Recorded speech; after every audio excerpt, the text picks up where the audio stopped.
LDF സർക്കാർ ഭരിക്കുന്ന ഈ സംസ്ഥാനത്ത് എപ്പോഴും KSRTCയുടെ നഷ്ടങ്ങളുടെ കണക്കുകളും സാമ്പത്തിക ബുദ്ധിമുട്ടുകളും മാത്രം കേൾക്കുന്ന സാഹചര്യമായിരുന്നു ഉണ്ടായിരുന്നത്. എന്നാൽ ആ കുറ്റപ്പെടുത്തലുകൾക്ക് ഒരു അവസാനമായി. ഇപ്പോഴും KSRTCയെ വിമർശിക്കുന്നവരെ വരെ ഞെട്ടിക്കുന്ന വരുമാനവുമായി എല്ലാവരെയും അമ്പരപ്പിച്ചിരിക്കുകയാണ് ഒരു യൂണിറ്റ്. KSRTCയുടെ വികാസ് ഭവൻ യൂണിറ്റിന് ഇത്തരമൊരു നേട്ടത്തിലേക്ക് കൊണ്ടെത്തിച്ചത് ഗതാഗത മന്ത്രി KB ഗണേഷ് കുമാറിന്റെ നിർദ്ദേശവുമാണ്. KSRTCയുടെ വികാസ് ഭവൻ യൂണിറ്റാണ് ഒരു മാസം കൊണ്ട് സർവകലാശാല റെക്കോർഡ് വരുമാനത്തിലേക്ക് നടന്നെത്തുന്നത്. കേവലം 14 ഇലക്ട്രിക് ബസ് സർവീസുകൾ കൊണ്ടാണ് ലക്ഷക്കണക്കിന് രൂപയുടെ വരുമാനം യൂണിറ്റ് ഉണ്ടാക്കിയത് എന്നതാണ് ഈ നേട്ടത്തെ കൂടുതൽ ശ്രദ്ധേയമാക്കുന്നത്.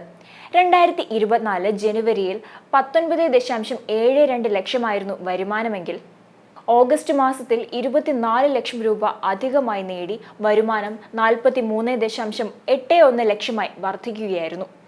വരുമാനം കുറഞ്ഞ സർവീസുകൾ പുനഃക്രമീകരിക്കണമെന്ന് നേരത്തെ ഗതാഗത വകുപ്പ് മന്ത്രിയും KSRTC CMDയും നിർദ്ദേശം നൽകിയിരുന്നു. അതിന്റെ ചുവട് പിടിച്ചു നടത്തിയ പരിഷ്കരണങ്ങൾ വലിയ നേട്ടമാണ് KSRTCക്ക് ഉണ്ടാക്കിയിരിക്കുന്നത്. ഇലക്ട്രിക് ബസ്സുകളുടെ ഷെഡ്യൂളുകൾ മാറ്റി നിശ്ചയിച്ചത് ശരാശരി ദിവസ വരുമാനം ദിവസം 64,000-ൽ നിന്ന് 1.5 ലക്ഷമാക്കി ഉയർത്താൻ കഴിഞ്ഞിരുന്നു. സാധാരണ ഡിപ്പോകളിൽ ഷെഡ്യൂളുകൾ പരിഷ്കരിക്കുമ്പോൾ നിലവിലെ മാസവരുമാനം 1 ലക്ഷം മുതൽ 5 ലക്ഷം രൂപ വരെയാണ് വർദ്ധിച്ചത്. എന്നാൽ ഇതിന് ഘടകവിരുദ്ധമായാണ് വികാസ് ഭവൻ യൂണിറ്റിൽ വരുമാനം കുത്തനെ ഇരട്ടിയായി ഉയർന്നത്. റെക്കോർഡ് വരുമാനം നേടാൻ സഹായിച്ച മുഴുവൻ ജീവനക്കാരെയും KSRTC Vikas Bhavan unit officer CP Prasad അഭിനന്ദിച്ചു. ജീവനക്കാരുടെ ആത്മാർത്ഥമായ പ്രവർത്തനങ്ങളും യാത്രക്കാർക്ക് ബുദ്ധിമുട്ടുണ്ടാക്കാത്ത തരത്തിലുള്ള ക്രമീകരണങ്ങളുമാണ് ഈ നേട്ടത്തിലേക്ക് നയിച്ചതെന്നാണ് അദ്ദേഹം അറിയിച്ചത്. നേരത്തെ യാതൊരു കാരണവശാലും ട്രിപ്പ് മുടങ്ങുന്ന സാഹചര്യം ഉണ്ടാകരുതെന്നും 75% ബസ്സുകളെങ്കിലും ലാഭകരമാക്കണമെന്നും KB ഗണേഷ് കുമാർ അടുത്തിടെ നിർദ്ദേശിച്ചിരുന്നു. കഴിഞ്ഞ മാസം ആദ്യം ചേർന്ന ഉദ്യോഗസ്ഥ യോഗത്തിലാണ് KSRTC ജീവനക്കാർക്ക് മന്ത്രിയുടെ കർശന നിർദ്ദേശം ലഭിച്ചത്. ഇതിനുശേഷം വിവിധ യൂണിറ്റുകൾ വരുമാനം വർദ്ധിപ്പിക്കാനും കൂടുതൽ ലാഭം കൊണ്ടുവരുവാനും ശ്രമം നടത്തി വരികയാണ്. കൂടാതെ ബജറ്റ് ടൂറിസം വ്യാപകമാക്കുകയും ചെയ്യുകയാണ് KSRTC. വയനാട് ഉരുൾപൊട്ടലും കനത്ത മഴയും കാരണം മന്ദഗതിയിലായ ടൂറിസം മേഖലയ്ക്ക് ഉണർവുണ്ടാകാൻ KSRTC ശക്തമായ പ്രവർത്തനമാണ് ആസൂത്രണം ചെയ്യുന്നത്. ആധുനിക സൗകര്യങ്ങളോട് കൂടിയ 24 ബസ്സുകളാണ് വിനോദസഞ്ചാര കേന്ദ്രങ്ങളിലേക്ക് ഓടാൻ സജ്ജമാക്കിയത്. ഇതോടെ വരുമാനം കൂടുതൽ ഉയർത്താമെന്നും കോർപ്പറേഷൻ കണക്കുകൂട്ടുന്നുണ്ട്. അതേസമയം മന്ത്രി ആന്റണി രാജു മാറി KB ഗണേഷ് കുമാർ ഗതാഗത വകുപ്പിന്റെ ചുമതലയിൽ എത്തിയെങ്കിലും KSRTC ഗതികേടിൽ നിന്നും കരകയറാതെ നിൽക്കുന്നു എന്ന വിമർശനം ഉയരുന്നുണ്ട്. സർക്കാർ നൽകുന്ന പണം ഉപയോഗിച്ച് ശമ്പളവും പെൻഷനും നൽകുന്നു എന്നല്ലാതെ കേരളത്തിലെ പൊതുമേഖലയിൽ പ്രവർത്തിക്കുന്ന ഈ ഗതാഗത സംവിധാനത്തെ ലാഭത്തിലാക്കാൻ ക്രിയാത്മകമായ യാതൊരു ഇടപെടലും നടക്കുന്നില്ല എന്നാണ് പ്രതിപക്ഷ അനുകൂലികൾ പറയുന്നത്. ഒന്നാം പിണറായി സർക്കാരിന്റെ കാലം മുതൽ തന്നെ KSRTCയെ ലാഭത്തിലാക്കാൻ പല പദ്ധതികളും നടപ്പാക്കിയെങ്കിലും അതൊന്നും ഫലം കണ്ടില്ല. ആകെ ഉണ്ടായത് 10,000-ലേറെ തൊഴിലവസരങ്ങൾ ഇല്ലാതാക്കി എന്നത് മാത്രമാണെന്നും വിമർശനമുണ്ട്.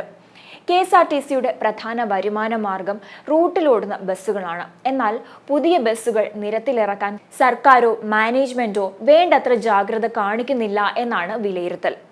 3 വർഷത്തിനിടെ KSRTCയിൽ പുതുതായി വാങ്ങിയത് 434 പുതിയ ബസ്സുകൾ മാത്രമാണ്.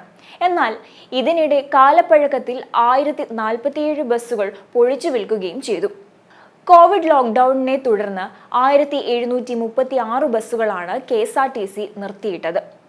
ഇവയിൽ പകുതിയും ഉപേക്ഷിക്കേണ്ടി വന്നു. 3 വർഷത്തിനിടെ സർക്കാർ KSRTCക്ക് 5,940 കോടി രൂപ നൽകിയെങ്കിലും ബസ് വാങ്ങാൻ ചിലവിട്ടത് 139 കോടി രൂപ മാത്രമാണ്. പൊതുഗതാഗതത്തിന്റെ ഭാവി വികസനം കൂടി കണക്കിലെടുത്ത് സർക്കാർ സഹായധനം വിനിയോഗിക്കാൻ സ്ഥാപനത്തിന് കഴിയുന്നില്ലെന്നാണ് കണക്കുകൾ സൂചിപ്പിക്കുന്നത്. ചെറുതും വലുതും ഉൾപ്പെടെ 400 ഡീസൽ ബസ്സുകൾ കൂടി വാങ്ങാനുള്ള നടപടികൾ പുരോഗമിക്കുന്നുണ്ടെങ്കിലും നേരത്തെ ബസ് നൽകിയ കമ്പനിക്കും കോച്ച് നിർമ്മിച്ച സ്ഥാപനത്തിനും കുടിശ്ശിക നൽകേണ്ടതുണ്ട് എന്നതാണ് വെല്ലുവിളിയാകുന്നത്. പ്രതിമാസ പെൻഷനുള്ള 70 കോടിയും ശമ്പളത്തിനുള്ള 50 കോടിയും സർക്കാർ സഹായത്തിൽ നിന്നാണ് കണ്ടെത്തുന്നത്. ശമ്പളവും പെൻഷനും ഏറ്റെടുക്കാൻ വ്യവസ്ഥയില്ലാത്തതിനാൽ വായ്പയായിട്ടാണ് അനുവദിക്കുന്നത്. തിരിച്ചടയ്ക്കാൻ സാധ്യതയില്ലാത്തതിനാൽ എഴുതിത്തള്ളുകയാണ് പതിവ്. ജൂണിലെ കണക്കു പ്രകാരം നിലവിൽ 12,372 കോടിയാണ് സർക്കാരിന് നൽകേണ്ടത്.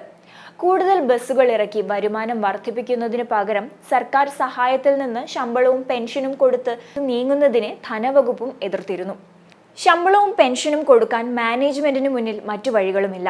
വിദഗ്ധ സമിതി ശുപാർശ പ്രകാരം സ്ഥിരം ജീവനക്കാർ 33,000-ൽ നിന്നും 22,000 ആക്കി ചെലവ് കുറച്ചിട്ടും ബസ്സുകളുടെ എണ്ണം കൂട്ടാത്തതിനാൽ പ്രതിദിന വരുമാനം 7.50 കോടിയിൽ നിന്ന് ഉയർന്നിട്ടില്ല.